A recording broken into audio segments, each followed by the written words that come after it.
One of the reasons that Rishi Sunak is having such a bumpy time is because former friends and colleagues are being so malicious. One of them being Will Dry, one of his former advisors who left in November and has now gone around the Conservative Party rabble rousing after being dispirited and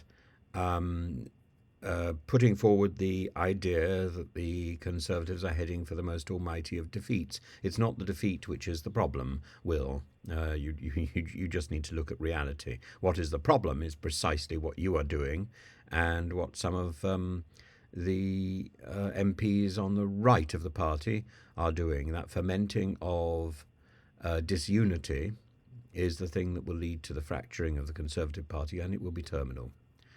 And Dry has said everyone in the country can see just how colossal the challenges we face are. I don't know why the verb comes at the end of the sentence as if he's some sort of classicist. Sadly, it became clear to me we weren't providing the bold, decisive action to overcome those challenges. You cannot dent them without internalizing how fundamentally broken our political system is.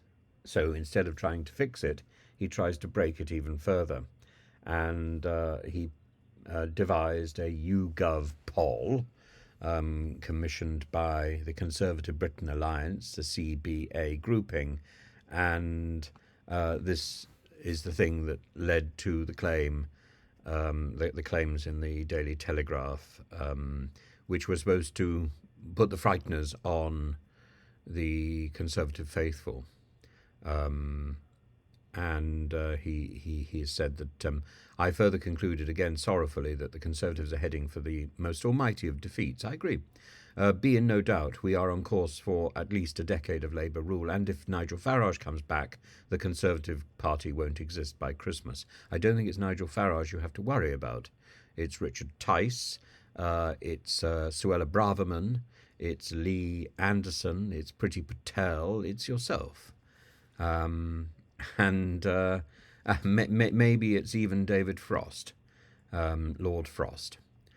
This combination of fools and would-be rulers is what is destroying the Conservative Party. As for comments by Sir Simon Clarke, or even anybody else groping around in the shadow of Liz Truss's maniacally wobbling hands, no.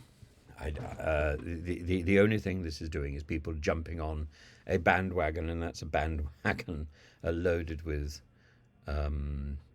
self-exploding fireworks. It's part of the. This isn't the solution. This is the destruction.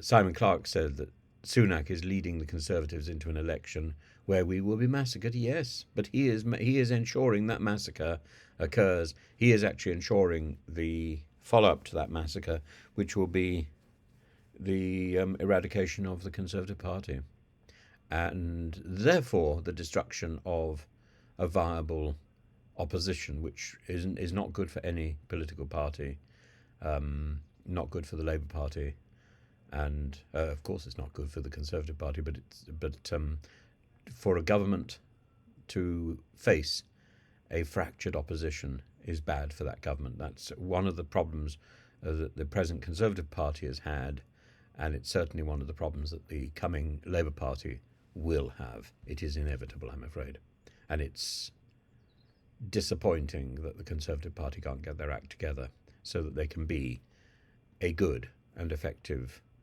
opposition.